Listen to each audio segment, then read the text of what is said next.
پونچھوں کے لیے، اپنی انا کے لیے، اپنے وقار کے لیے،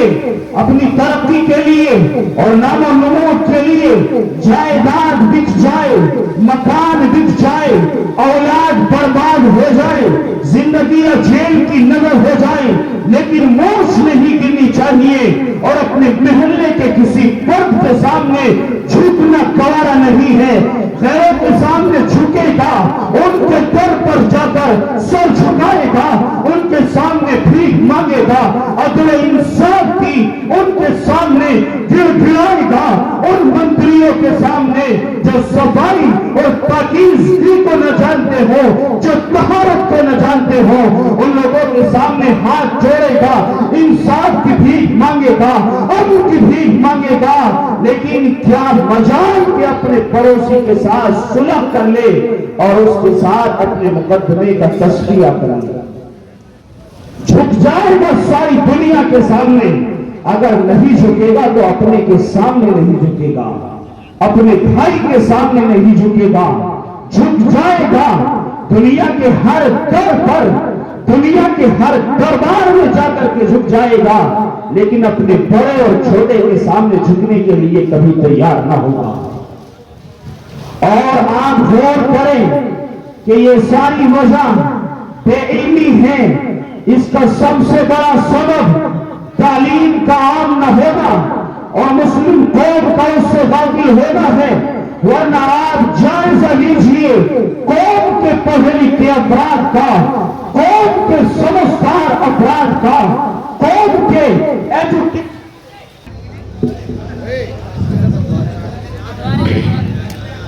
علم وہ شے اور علم وہ چیز ہے جو لوگوں کو پستی سے نکال کر بلندی پر پہنچاتی ہے، جو لوگوں کو اس ماحول میں لاتی ہے کہ جس ماحول میں لانے کے بعد انسانوں کو قرار اور سکون حاصل ہوتا ہے۔ اس لیے قوم کے نوجوانوں، غیور مسلمانوں، لوٹو اپنے اس ماضی کی طرف جس ماضی میں ہم علم سے اس قدر وابستہ تھے کہ دنیا میں جس قدر ترقی ہوئی، دنیا میں جس قدر بلندیاں حاصل ہوئی، وہ سب مسلمانوں کے علوم تھے، ان کے افکار تھے۔ افسوس کی بات یہ ہے کہ غیروں نے مسلمانوں کی تہذیب کو اپنایا، غیروں نے مسلمانوں کے مزاج کو اپنایا، غیروں نے اس نسخے کو اپنایا جس نسخے کو قرآن کریم نے مسلمانوں کو اور اپنے ماننے والوں کو عطا کیا تھا۔ اس نسخے کو چھوڑ دیا۔ محمد الرسول اللہ کے غلاموں نے کوئی پاس و لحاظ نہ کیا، علم سے دور ہو گئے، اور علم چاہے دنیاوی ہو یا دینی ہو، دونوں علوم سے دور ہو گئے۔ مسلمانوں نے آنکھیں بند کر لی، علم کی طرف سے، تعلیم کی طرف سے آنکھیں موند لی، اور پھر مسلمانوں کا مقدر ذلت و پستی بن گئی۔ مسلمانوں، یہ وقت تعلیم سے وابستہ لوگوں کا ہے، آنے والا وقت تعلیم یافتہ افراد کا ہوگا۔ جو لوگ علم سے نہیں جڑیں گے، دنیا انہیں معاف نہیں کرے گی، لوگ انہیں نہیں بخشیں گے۔ انپڑھ لوگ اگلے زمانے میں اپنی زندگی سکون کے ساتھ گزار نہیں پائیں گے۔ ٹیکنالوجی کا زمانہ آ رہا ہے، یہ زمانہ ہے انٹرنیٹ اور سوشل میڈیا کا، جہاں یہاں بیٹھا ہوا ایک آدمی امریکہ میں بیٹھے ہوئے ایک آدمی کو اپنی نظروں کے سامنے برابر دیکھ رہا ہے۔ آنے والا وقت تعلیم کے اعتبار سے بڑی بلندیوں کا وقت ہوگا۔ آنے والا وقت وہ وقت ہوگا کہ علم والے کی عزت کی جائے گی، جو علم والا ہوگا اسے نوازا جائے گا، علم والوں کو سروں پر بٹھایا جائے گا، علم والوں کو پلکوں پر بٹھایا جائے گا، علم والوں کی طرف لوگ نظر عزت اٹھائیں گے، لوگ علم والوں سے تعلق رکھنا چاہیں گے۔ ان پڑھ لوگوں کو معاشرے سے کاٹ دیا جائے گا، سماج سے ان کا بائیکاٹ کر دیا جائے گا۔ ان پڑھ لوگوں کو زندہ رہنے کا کوئی حق نہ ہوگا۔ ان پڑھ لوگ اپنی زندگی کو سکون اور قرار کے ساتھ گزار نہیں پائیں گے۔ آپ لوگ جانتے ہیں نئی تعلیمی پالیسی جو موجودہ سرکار لے کر کے آئی ہے، اگر وہ پاس ہو گئی، مسلمانوں کی